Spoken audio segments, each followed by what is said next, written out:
Hello मेरे प्यारे बच्चों, कैसे हैं आप। आज हम लोग क्लास 9 के चैप्टर 8 के क्वाड्रेटर्स टॉपिक में पढ़ेंगे प्रॉपर्टीज ऑफ अ पैरेललोग्राम। जितनी भी हम लोग पैरेललोग्राम की प्रॉपर्टीज पढ़ेंगे सब हम लोग थ्योरम के रूप में पढ़ेंगे। और चूंकि चैप्टर 8 है तो यहाँ पे 8 लिखा हुआ है, पहला थ्योरम है। इस थ्योरम का नंबरिंग किया गया है 8.1। थ्योरम क्या है? थ्योरम है diagonal of a parallelogram divides it into two congruent triangles. अब देखिए आप कैसे स्टार्ट करेंगे। आप लिखेंगे गिवन। क्या लिखेंगे? गिवन। आप लिखेंगे गिवन। आप गिवन लिखेंगे a parallelogram A B C D और नीचे ये फिगर बना लेंगे a parallelogram A B C D. और फिर लिखेंगे आगे गिवन में ही A C is a diagonal. A C is a diagonal. A C is a diagonal. इतना गिवन है। अब लिखेंगे to prove. To prove. To prove. अब आप ये टू प्रूव के आगे लिखेंगे। देखिए ये आपका पैरेललोग्राम है तो टू देखो ये जो है आपका डायगोनल इस पैरेललोग्राम को दो ट्रायंगल में बांट कर रहा है। ये प्रूव करना है कि triangle A B C congruent triangle C D A, ये आपको प्रूव करना है। अब आप इसको सॉल्व करेंगे। उसके पहले मैं थोड़ा सा बात आपसे कर लेना चाहूंगा कि देखिए जैसे एक पैरेललोग्राम है, एक ये पैरेललोग्राम है। अगर ये पैरेललोग्राम अगर दो पैरेलल लाइन है, दो पैरेलल लाइन को एक ट्रांसवर्सल लाइन कट करती है, एक ट्रांसवर्सल लाइन कट करती है, तो इन अल्टरनेट एंगल आपस में बराबर होते हैं। ये एंगल जो आपका जो है तिरछा तिरछा जो है, जो आपको बोल सकते हैं कि इस तरह के जो एंगल होते हैं वो आपस में बराबर होते हैं, इनको अल्टरनेट एंगल बोलते हैं।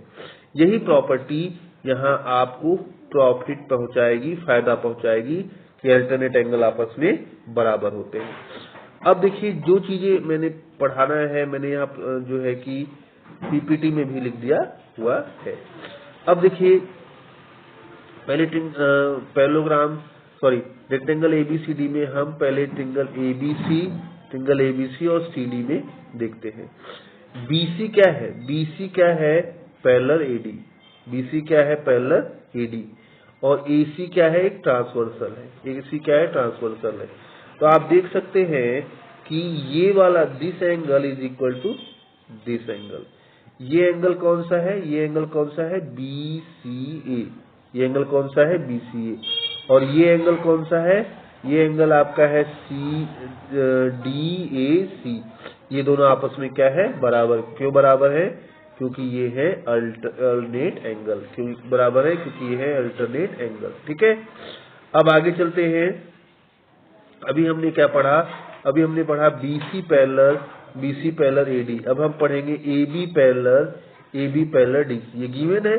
AB पैरेलल DC क्या है? ये गिवन है भाई, पैरेललोग्राम है ना, पैरेललोग्राम है। और AC क्या है? ट्रांसवर्सल। ये भी गिवन है। तो आप देखो आपका क्या होगा जब ये देखिए हमने अब की बार जो है पैरेलल किसको माना है? AB और DC को CD को पैरेलल माना है। AB और CD को पैरेलल माना है। तो अब आपका इस केस में कौन सा एंगल बराबर होगा? आपका एंगल बराबर होगा ये वाला। ठीक है। आपका एंगल बराबर होगा ये वाला, यानी कि एंगल BAC देखिए ये B है, ये A है, ये C है। Angle BAC is equal to angle DCA। Angle BAC is equal to DCA। जब आप इसको इस लाइन को और इस लाइन को पैरेलल मानेंगे तो आपका BAC is equal to DCA। क्यों? Alternate angle.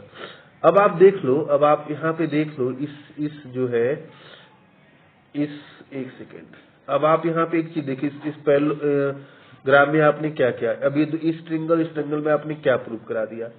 आपने जैसे मान लीजिए हमने इसका एंगल इसको इस एंगल का नाम 1 रखा, इसका नाम 2 रखा, इसका नाम 3 रखा, इसका नाम 4 रखा। तो आपने क्या प्रूव कराया? आपने प्रूव कराया कि angle 1 is equal to angle 3, angle 1 is equal to angle 3। फिर क्या प्रूव कराया? Angle 2 is equal to angle 4, और angle 2 is equal to angle 4, है ना। फिर क्या प्रूव कराया? AC कॉमन, AC क्या है? Common, AC common. तो दो एंगल और AC, और ये दोनों एंगल AC पर ही हैं। जो दोनों एंगल इक्वल है दोनों ट्रेंगल के, वो AC पे है। तो हम कह सकते हैं हमने ASA रूल से दोनों ट्रेंगल को कॉन्ग्रुएंट प्रूव करा दिया। यही बात देखिए मैंने यहाँ पर भी लिख दी हुई है आपकी सहूलियत के लिए, सारी बातें मैंने यहाँ पे राइट डाउन कर दी है। ठीक है कि AC कॉमन है और ऊपर जो है दो एंगल बराबर है, so both angle are congruent, और यही हम लोग को प्रूव करना था, ये प्रूव्ड हुआ। So diagonal AC divides parallelogram ABCD into two congruent triangle ABC and CD, और क्या हुआ? ये प्रूव्ड आ गया। आप ऐसे लिख देंगे। अब हम उम्मीद है आपको ये सब वीडियो अच्छी लगी होंगी। नेक्स्ट वीडियो में मिलते हैं। बहुत सारा